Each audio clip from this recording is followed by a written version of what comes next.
Hey team, welcome back to the product channel. So today we're going to discuss the top PM job market trends for 2024.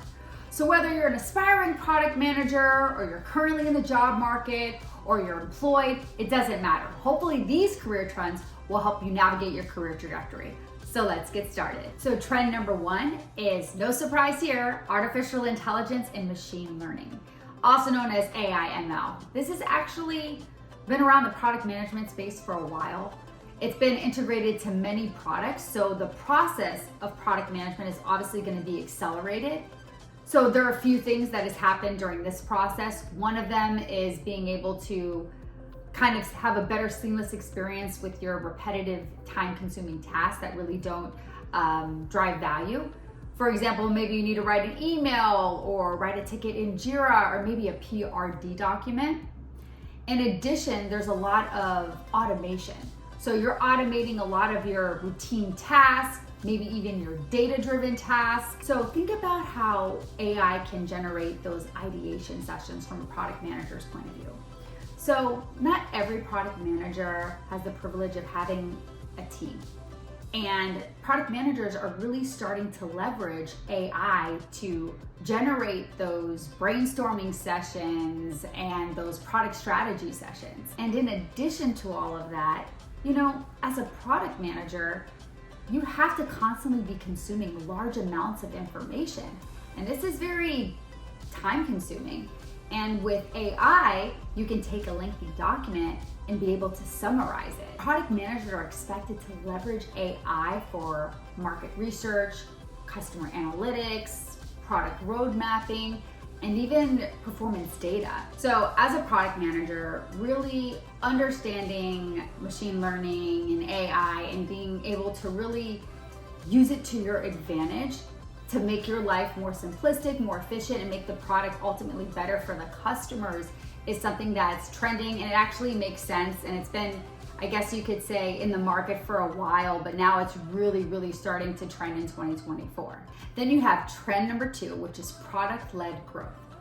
So while this is not necessarily a new trend, there is a lot of focus on it because product-led growth is where you really have the product being the main driver for customer acquisition, expansion, and retention. So in my opinion, I feel like this is kind of cutting out the middleman, because in sales-led companies, you have, the sales team working with the buyer from point A to point B. In a product-led company, you're cutting out the sales, at least in the initial part, where you're just kind of giving them a trial period to try out the product.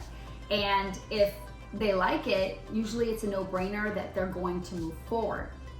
So as a product manager, if you can really implement these strategies to provide monetization and growth, and you can effectively prove that, you're gonna be in top tier. Since there seems to be a bit of that challenge between monetization and growth, and if you can find a way to mitigate that gap, it's gonna be amazing. You also will see this on job descriptions, not just product-led growth, but like growth product managers. These are pretty much the same thing. So definitely huge asset to the company because, like I said, you're being driven more to a product-led company as opposed to just like a sales-based company. Then you have trend number three, which is willingness to pay, also known as WTP. So this trend focuses on a product manager being able to assess and optimize how much a customer is willing to pay for their product. So let's break it down really quick. So for a product manager to have WTP skills, as I call it, they have monetization in the back of their mind all the time. So they're trying to figure out how much somebody's willing to pay and what they're gonna have to do differently. Maybe they have to adjust the pricing strategy or whatever the case is. Then you're thinking about data-driven decisions, right? Because you're seeing the analytics behind it and you're like, okay, well, this is what we probably need to do differently to gain more market share or to keep our current customers. And then you have enhanced customer insights because you're gaining a deeper understanding of what the customer needs and what the customer wants. So these three skills are really important for willingness to pay PMs. You're constantly being able to keep track of that bottom line, if you will. Also enhance customer insights, because they're gonna be able to really dig deep and figure out the perceptions of customers and what they need and what they want. This is very interesting with the WP skills, willingness to pay skills as a product manager, because we're starting to see that, I don't want to say the old ways, but how product management is slowly evolving. It's no longer user adoption and engagement and retention. It's more of like, let's think about how we're going to keep the bottom line in the green. What does profit and loss look like? How are we going to profit? How are we going to lose? Can we really get into the minds of our customers? Then you have trend number 4, which is specialization over generalization. So companies are increasingly looking for people with specialized skill set. So in the job market, if you're searching for work, you'll see maybe sometimes senior product manager, staff product manager, but in the job description, they'll specify what type of PM that they want.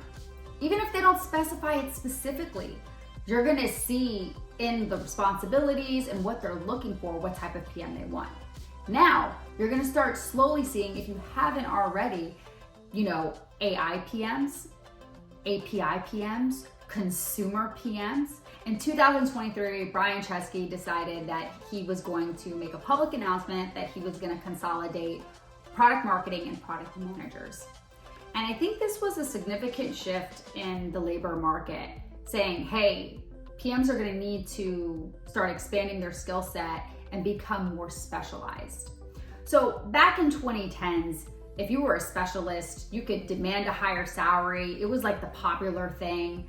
And most people were generalists, but think about the market that we're in right now. Everyone's trying to get a job. You need to defer yourself from the job market. And even if you're currently employed, you're always trying to get another job. So think about how much it's shifted from the 2010s. So now in the 2020s, the keywords for product management are consolidation, profit over growth, and doing more with less. So honestly, if you're a general PM, I'm sure you've worked with cross-functional teams, which can also help you as well because you have that knowledge. But I think this actually kind of applies to maybe somebody that's early on in their career or hasn't gotten into product management. You have the opportunity now to say, hey, this is where the market is. Let me take those classes. Let me see what knowledge is out there so I can make myself more of a specialist and more of a unicorn. And to be truthful, you should always be a unicorn in every field that you're in. I had somebody tell me a while ago, what makes you different from somebody else that I would hire? And at the time, I was just a generalist PM. Honestly, I was just a regular PM. And he was like, why would I hire you over somebody else? Yeah, I like you. I think you're great. You're a hard worker. You're smart, but so what? And he was right.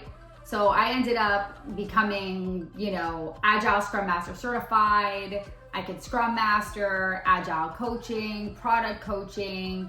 I got my experience in the e-commerce space, software projects, digital, fintech, you name it, because the competition is just so steep nowadays, especially in the job market. Just do your best to try to find a way to specialize. Then you have trend number 5, which is your emphasis on data-driven decision-making. So this trend is so critical in the importance of data because it really helps you understand the product strategies, the actions, and the decisions that are made behind the product. It's really hard to imagine in 2024 that a product manager is gonna make a decision based on intuition or a hunch, especially when there's so many available resources out there that you don't even have to be a product manager. You could figure out how to use these resources and put some data together and be like, okay, well, this makes sense. So when you're making those data-informed decisions, there are a few things that are to be considered. One of the key aspects of data-driven decision-making is making those informed product decisions. Product managers are really analyzing market data to make sure that they're giving the customer what they need. This includes analyzing market trends, the landscape, customer needs, so that they can make informed product decisions. And they're not just making a decision based on their intuition, what they want, or, just wherever they're getting their information from, it doesn't matter, but they are making calculated decisions that really drive the product forward. Then you have enhanced customer understanding. So this is where you can really analyze the user's behavior and how they interact with your product. So going forward, when you're iterating on the product, you know what features the customer could benefit from and what features may not work. So it kind of gives you a preface into what you can work on that can ultimately benefit the customer. Then you have improved product development. So this really helps track the features that are most beneficial to the customer. This is where you really get that insight and you're like, okay, well, I saw through heat map or Hotjar the way that they were interacting and how many clicks they got. Maybe we need to remove this feature or add this feature. And it really shows the pain points the customer is going through as they interact with the product. Then you have your effective market segmentation. So you can really figure out the users that you're marketing to and what makes sense going forward. So this really narrows in the market and helps you figure out your current market and where you can take over market share when you're analyzing the data and what is gonna really benefit the product going forward and your customers. Then you have predictive analytics. This is so important, and the data really helps you identify, the potential risks, the current opportunities, future opportunities, and ways to really navigate, the roadmap of your product, because you can really forecast and predict what could happen in the future. I say could because nothing is a sure thing, but it really helps you avoid most landmines. And then you have performance monitoring and continuous improvement. So when you have data analytics, you can really continually improve on the product.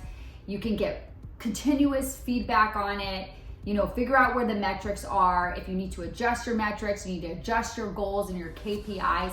By having this continuous feedback and ultimately improvement when you're dealing with data, it really helps to drive your product strategy and the overall product forward. Also, something that's really important, and a lot of the jobs that I see data all over the job. So make sure that you have data written at least a few times in your resume, because they're gonna wanna know that you know how to work with data and you can make those data-driven decisions. Then you have trend number 6, which is a focus on ethical considerations when it comes to product design and product management.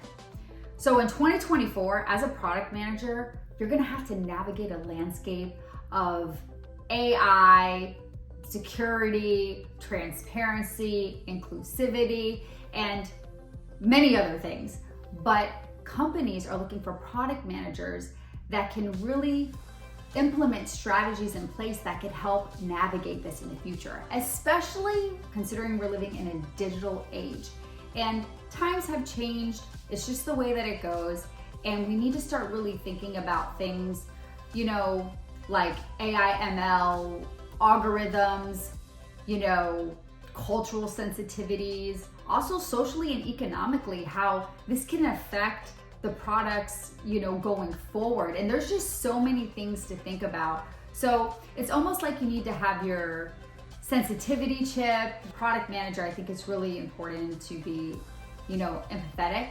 And I think that this is where it's really starting to show in the job market, especially with this trend coming to the forefront. Employers really want to know that product managers are self-aware of other people's cultures, how other people are feeling, what's going on economically, what's going on socially, and they really have their ear to the ground. And you really start seeing that with this trend, this full awareness of everything that you could probably imagine happening, especially in the AI space. These trends are shaping the future of product management, making it more customer-centric, data-driven, and overall just a better future for product managers and our world and our customers. And I would love to get your feedback. Please like and subscribe if you haven't already. Place your comments below. And as always, I'll see you soon.